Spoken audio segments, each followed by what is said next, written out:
Өзбекстан мен чегараны делимитациялоо боюнча келишим кечээ күнү парламенттик комитетте жактырылды.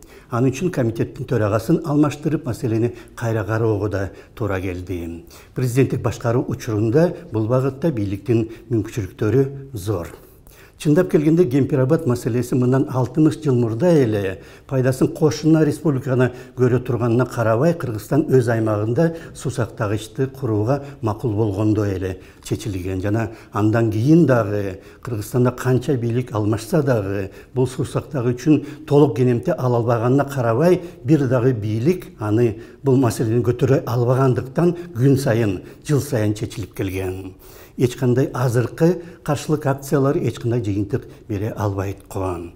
Кытай жана Казакстан менен чегара маселелери дагы ушундай ыкма менен чечилген. Эки келишим боюнча тең Кыргызстандын бир топ жерлери кошуналарга өтүп кеткен жана алардын карталарында болсо ала турган жерлер алар үчүн андан да көп болчу. Жана эми Тажикстан менен чегара маселеси дагы ушундай эле ыкма менен чечилет го.